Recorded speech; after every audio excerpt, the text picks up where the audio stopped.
사회적으로 핫한 이슈를 키워드로 알아보는 핫키워드 시간입니다. 오늘은 이가은 아나운서와 함께합니다. 안녕하세요. 네, 안녕하세요. 코로나19 신규 확진자가 이제 매일 기록적으로 쏟아지면서 정부가 추가 방역 조치 카드를 꺼냈죠. 오는 5일까지 거리두기 4단계가 연장됐는데 식당과 카페 영업시간과 식사 인원 제한이 달라졌습니다. 달라진 사회적 거리두기 방안 핫키워드에서 살펴봅니다. 네, 수도권 기준 현행 4단계는 유지가 되지만 당장 식당이나 카페 이용 시간은 1시간 더 앞당겨졌죠. 예, 어제부터 식당, 카페 이용 시간이 오후 10시에서 9시로 달라졌는데요. 한동안 10시였다 보니 왜 9시에 카페에서 영업 종료라고 하는지 당황한 분들도 있었다고 해요. 다음 달 5일까지는 9시 이후 음식점과 카페에선 포장과 배달만 허용이 됩니다. 편의점의 경우에도 동일한 원칙을 적용해서 4단계에서는 밤 9시 이후 취식이 금지됩니다. 왜 식당과 카페 이용 시간을 더 강화했는지 궁금하시죠? 음식을 먹기 위해 마스크를 벗어야 하는 탓에 집단 감염의 30% 정도는 식당과 카페에서 발생하고 있기 때문입니다. 네, 하지만 같은 4단계인데도 모일 수 있는 인원은 완화가 됐죠. 네, 맞습니다. 자영업자들의 경제적 어려움이 큰 상황이기 때문에 이런 부분을 감안해서인데요. 저녁 6시 이후로는 원래 2명까지만 모일 수 있었죠. 하지만 백신을 접종한 사람이 있으면 4명으로 늘어납니다.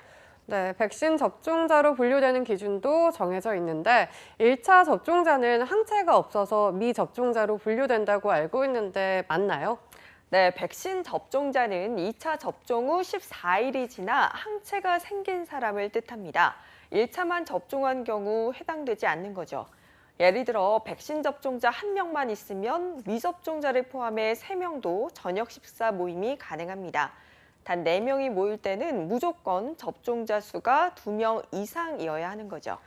그런데 이 기준이라면 접종 완료율이 20%대인 상황에서 큰 효과를 보기에는 무리가 있지 않을까요? 네, 실제로 이 자영업자들은 별로 도움이 되지 않을 것이라는 의견입니다. 하지만 정부는 현재 방역 상황 자체가 엄중한 시기로서 방역을 강화하면서도 가급적 제한을 최소화하기 위해 노력한 부분 조치라는 입장입니다.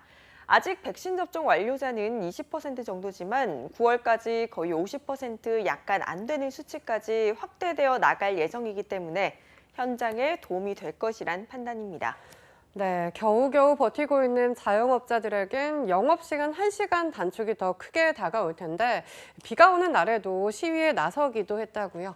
네, 주말 사이에 이 비가 많이 왔었죠. 그 세찬비를 고스란히 맞으면서도 자영업자들은 결국 거리로 나섰습니다. 정부가 수도권 거리두기 4단계 조치를 연장하고 영업시간마저 단축한 데 항의하기 위해서인데요. 방역 지침 때문에 피켓도 들지 않고 구호를 외치는 대신 검은색 복장으로 무거운 시위를 하며 국회 주변을 걷는 모습이 참 먹먹했습니다. 함께 걷지 못한 자영업자들은 가게 앞에 검은 우산을 내놓고 뜻을 모으고 SNS에선 자영업자는 죄인이 아니라는 문구를 적은 해시태그 운동도 이어지고 있습니다. 자영업자들은 정부가 자신들을 방역의 희생양으로 삼고 있다며 특단의 대책을 촉구하고 있는 상황입니다. 네, 과연 끝은 있는 건지 절망스러운 상황인데요. 여기에 결혼식을 앞둔 예비부부들 역시 불합리한 결정이라고 시위에 나섰다고요. 네, 사회적 거리두기 4단계에서 결혼식장은 규모와 상관없이 49명으로 입장 인원이 제한되죠. 반면 종교시설은 규모에 따라 최대 99명, 콘서트장은 5,000명까지 출입할 수 있습니다. 예비부부들은 이런 상황에서 결혼식장 인원 제한을 유지하는 게 형평에 어긋난다고 주장하는데요. 현실적 문제 때문입니다.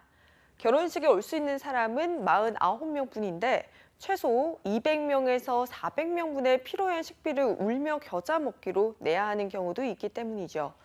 부당함을 호소하며 SNS를 통해 모인 예비 신랑 신부는 1,500여 명, 신혼부부 연합회라는 이름으로 단체까지 결성을 했습니다.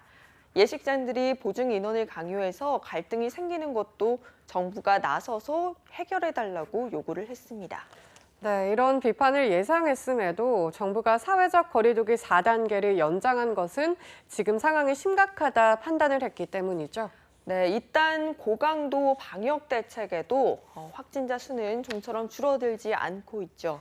지난 한 주 동안 하루 평균 국내 발생 환자 수가 직전 한 주와 비교하면 1.6% 감소하는 데 그쳤습니다. 수도권의 경우 오히려 24.1명이 늘었다고 하고요. 이렇게 확진자가 연일 큰 폭으로 늘면서 위중증 환자와 사망자 수도 빠르게 증가하고 있는데요. 정부는 델타 변이의 빠른 전파력을 고려할 때 단시간에 유행을 통제하기가 쉽지 않다고 이야기합니다. 현재 강력한 거리두기와 방역 대응을 통해 유행 규모가 의료 체계 여력을 넘어 급격하게 증가할 수도 있기 때문입니다. 네, 꺾이지 않는 4차 유행, 슬기롭게 헤쳐나가야 할 시점인데요. 모두 어려움을 호소하는데도 나 하나쯤이야 하는 아니란 생각은 방역 수칙을 지켜온 많은 이들의 희생과 노력을 무너뜨린다는 점 다시 한번 되새겨야 할 시점입니다. 자, 지금까지 핫케어드 이가은 아나운서였습니다. 고맙습니다.